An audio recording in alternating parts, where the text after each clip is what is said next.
नमस्कार। जय हिंद, जय भारत। आज काफ़ी समय अंतराल के पश्चात मैं आपके समक्ष उपस्थित हुआ हूँ और इसमें मैं एक अपना व्यक्तिगत अनुभव आपके साथ शेयर करना चाहता हूँ। जी हाँ, आज का मेरा विषय है सेविंग स्कीम्स, बचत योजनाएं।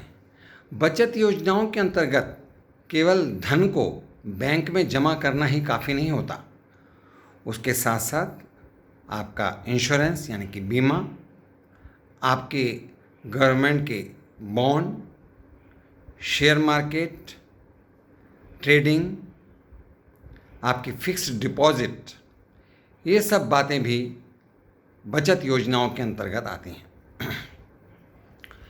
अगर मैं सबसे पहले आपको बचत योजनाओं के अंतर्गत बचत बैंक यानी सेविंग बैंक्स के बारे में बताता हूँ, तो इसमें विभिन्न प्रकार के हमारे पास राष्ट्रीयकृत नेशनलाइज्ड बैंक जैसे state bank of India, Punjab national bank, bank of Baroda, union bank, United bank of India, syndicate bank, bank of Maharashtra और ना जाने कितने ऐसे बैंक हैं जिनको राष्ट्रीय स्तर का बैंक घोषित किया हुआ है।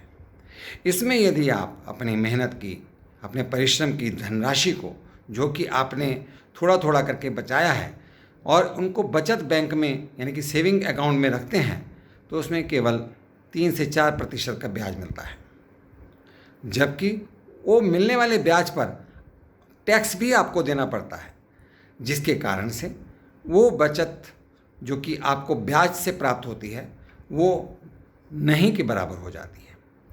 आजकल महंगाई की दर लगभग 8 से 10% की गति से आगे बढ़ रही है। आप कल्पना कीजिए, यदि कोई आज की तारीख में 100 रुपये का कोई चीज़ आती है, तो वो नेक्स्ट ईयर में, अगले वर्ष में उसका 110 रुपये कीमत हो जाना निश्चित है।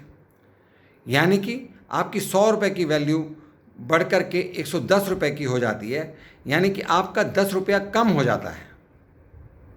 जबकि बैंक में आपको केवल 100 रुपये पर 3% या 4% आपको ब्याज देने के पश्चात 104 रुपये मिलता है, और जो ऊपर का 4 रुपये मिला उस पर 10% आपका टैक्स भी कट जाता है, जिसके कारण से इफ़ेक्टिव वैल्यू आपकी 2.5 से 3 रुपये रह जाती है।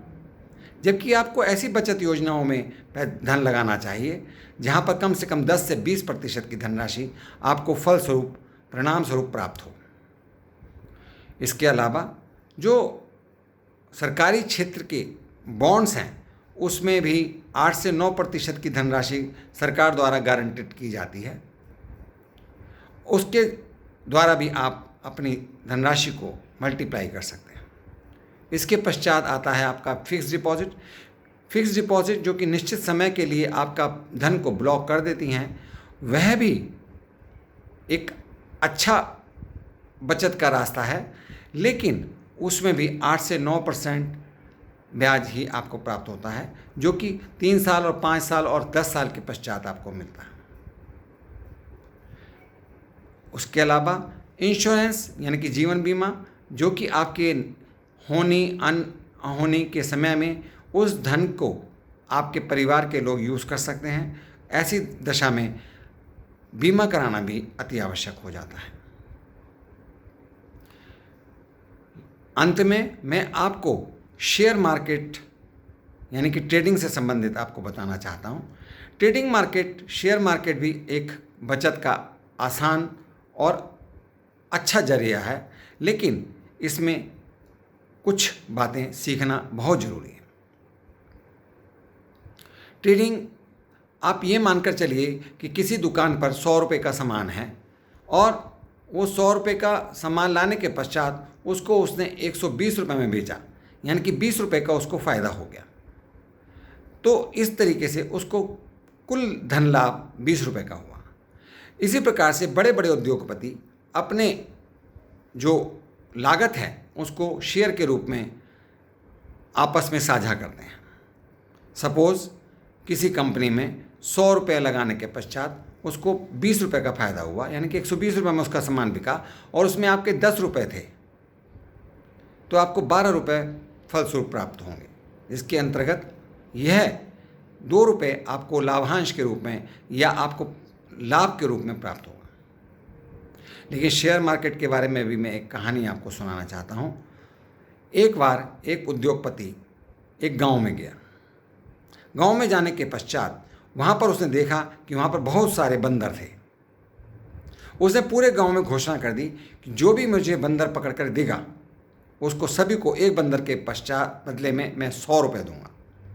इस प्रकार से पूरे गांव वाले बंदर पकड़ने में लग गए और सभी गांव वालों ने एक एक करके अपने बंदर लाते गए पकड़ करके और 100-100 रुपये उनको वो उद्योगपति देता गया।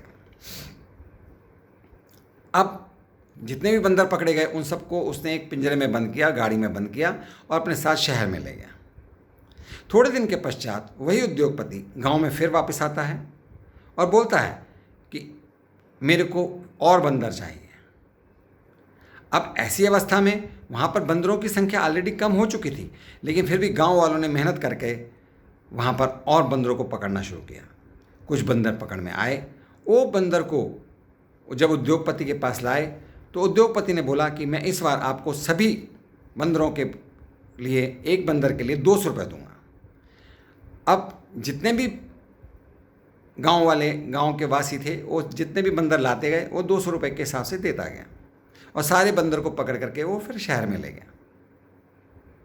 कुछ दिन के पश्चात वह फिर गांव में आता है। गांव में अभी बंदरों की संख्या लगभग ना के बराबर हो गई थी, लेकिन थे।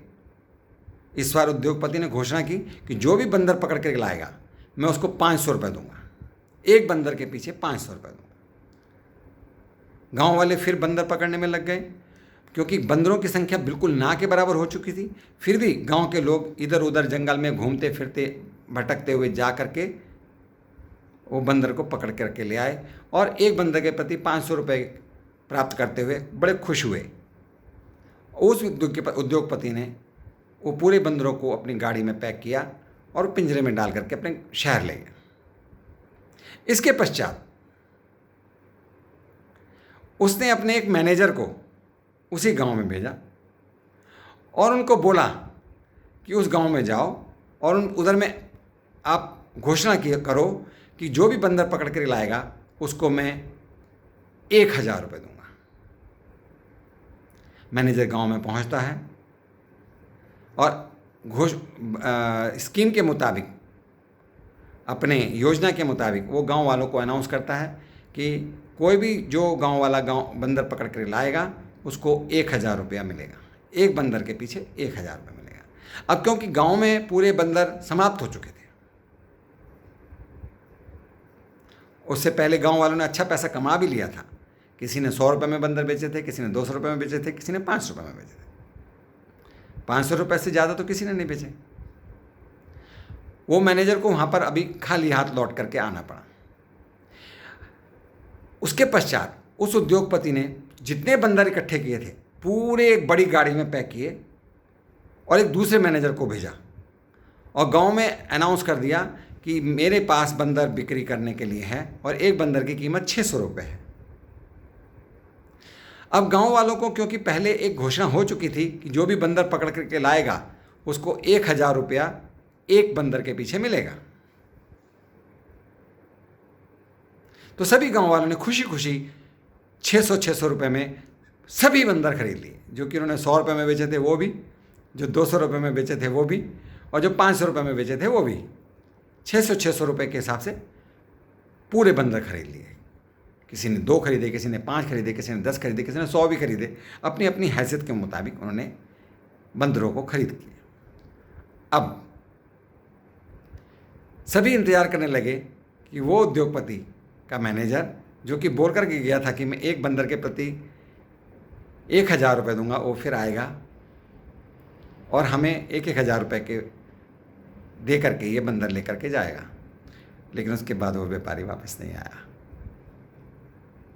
तो ये है शेयर मार्केट। एक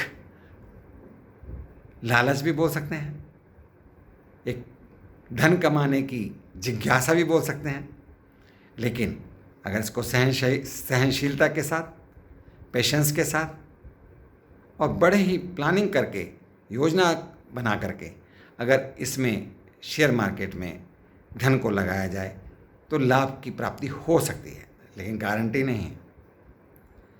जो मैंने आपको ये विषय बताए, जैसे मैंने आपको सेविंग बैंक के बारे में बताया, उसके बाद मैंने गवर्नमेंट बॉन्ड के बारे में बताया, उसके पश्चात मैंने आपको फिक्स डिपॉजिट के बारे में पश्चात बताया, फिर आपको इंश्योरेंस यानी कि बीमा के बारे में बताया, फिर शेयर मार्केट और ट्रेडिंग के बारे में बताया, और शेयर मार्केट से मिलता जुलता ही म्यूचुअल फंड भी है।